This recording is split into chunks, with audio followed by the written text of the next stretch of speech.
part of their transmedia experience. So it's not only about like a need to get to the comics. It was a will to get to the comics. It was the fact that when we released Assassin's Creed 2, we tried a lot of different media. We created animated short, we created live action, and we also went through the comic books industry because it was something that was close to all of us at Montreal. In the studio where we're developing the games, we're basically, you know, a big, I would say, pop culture fan, and the opportunity went, and we decided to try out what would be Assassin's Creed on that specific medium. And the reason why we were looking after something different is because you can tell a very different story. You can really easily jump from one type area to another. You can do a lot of things that would be super hard to do in a video game where you have to build the whole world. So for us, it was a way of expressing new things. And a lot of people are coming back to us saying, the kind of story that I'm reading in the comic books or in the novel are very different than the things that you are dealing with in the game. And of course, we can express different things. The fall and the chain, and we're talking about fatherhood, about betrayal, about treason. There are things that we are not really touching in the game. So that was for us a way to express ourselves in a different manner. Now, you're adapting Last Descendants as Locus, the comic book adaptations. Is this just making sure that you're putting these stories out in front of as many different kinds of audiences as you can?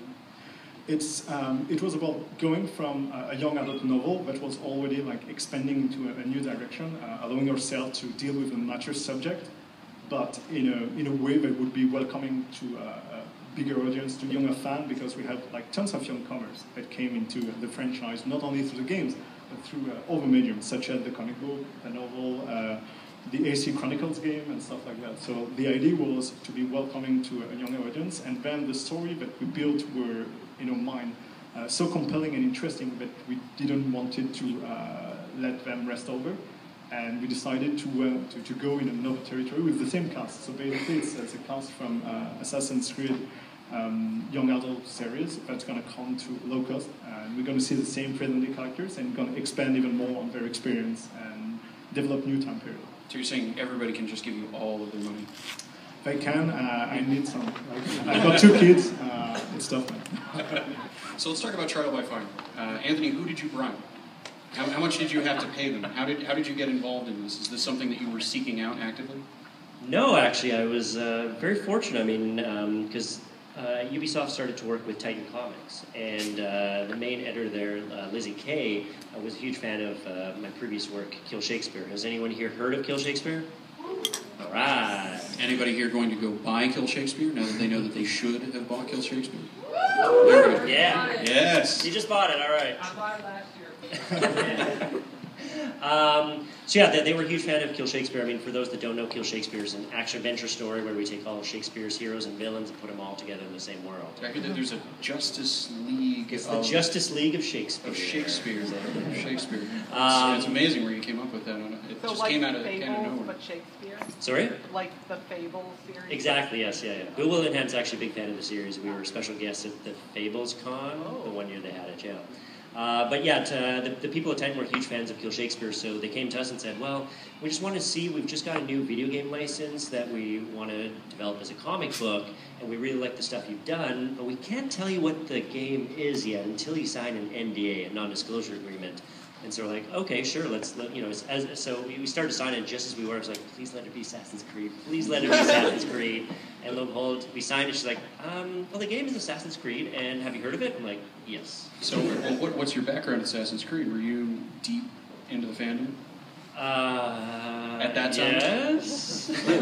No, I mean, I'll admit, like, I'm not the biggest gamer in the world, but I mean, Assassin's Creed is probably the game that I enjoy the most. I mean, I just love the fact that you're able to recreate these amazing historical eras. And I mean, that to me as a historical fiction buff, it's something that really fascinated me. So, I mean, we were just talking about Sleep No More, which is a theater show in New York City, and how immersive it is. And to me, Assassin's Creed is perhaps the best historical immersive game ever, where you can kind of delve into Renaissance Italy and just kind of get a feel for what everything looks like and what the people are like and that sort of thing. So, I mean, I just love that sort of world. So as soon as they presented it to us, we're like, yes, that's amazing. And of course, the next challenge was, well, what historical period do we want to delve into? And so we threw around a bunch of ideas. We threw some over to Titan and to Ubisoft. And for Trial by Fire, which is the first arc, the first 5 issues collected in the first trade, is actually in Salem in 1692 during the witch trial period. So yeah, I mean, we were just, again, that's a very interesting period in American history and world history. There's so much hysteria going on, and we just thought it would make a really fascinating world to kind of throw our characters into. So tell us about Trial by Fire. You know, who are our central characters? Who do we care about in the story? Well, for those who have not read Trial by Fire, first of all, I don't know why you were allowed into the panel. Yeah, frankly, please have them removed. Show of hands. Oh, everybody read it. Okay, good.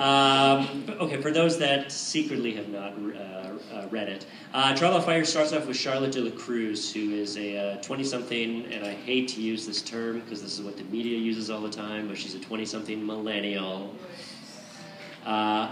She overeducated, underemployed, and she just wants to do something in the world, but she's just at this point where she doesn't know what to do. And then all of a sudden, 2 assassins show up in her apartment, her crummy little apartment in San Diego, and say, "Well, we have blood that you need, and no, we're not vampires."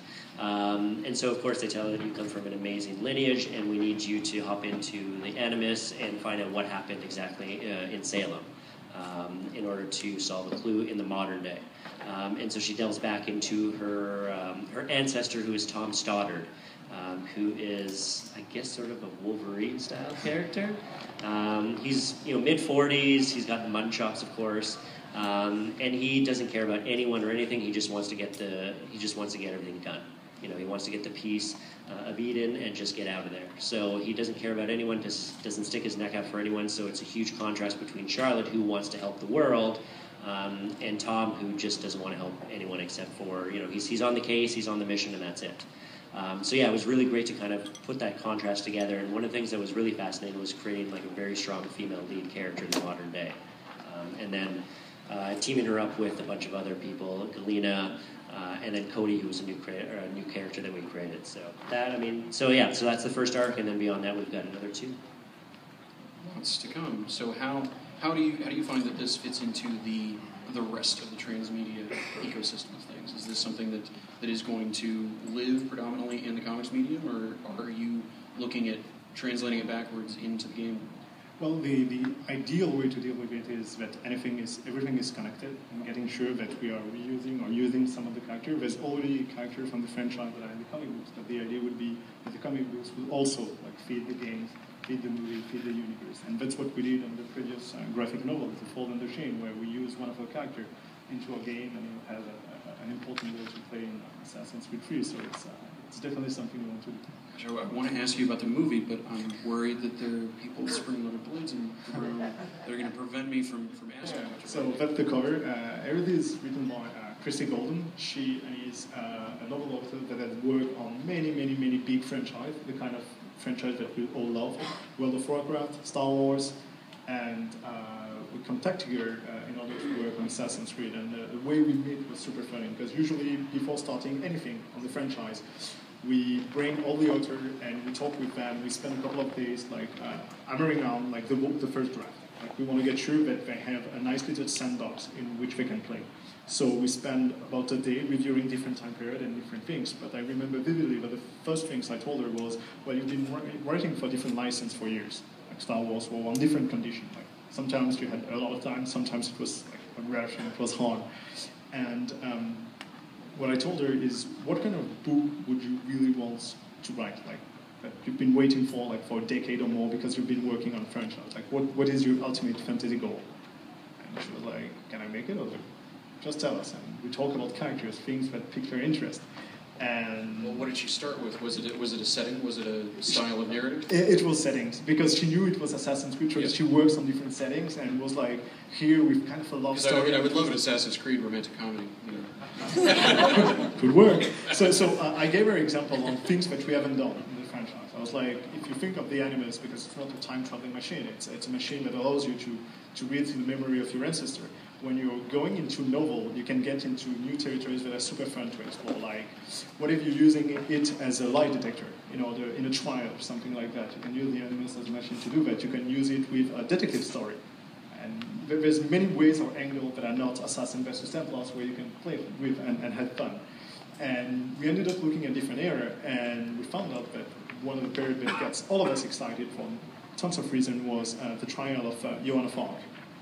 So Joanna of Arc is going to be kind of the main focus in the past. Not the main protagonist. The main protagonist is going to be Squire, and of course you can expect a lot of battle, bloodshed, betrayal, impossible love story. And on top of that, we decided for the very first time in our novel to have some present day. So instead of just focusing on the past story, we're going to have a new nice character, a Templar character who's going to be a lady. He's part of the Inner Sanctum, so the really big order that is kind of controlling the whole Templar. And he's kind of a history geek. So we thought those guys are spending their time getting into the past in order to find pieces of it and different elements in order to advance the main story. The idea was there should be a couple of historians working for them, looking at what kind of time period could be interesting.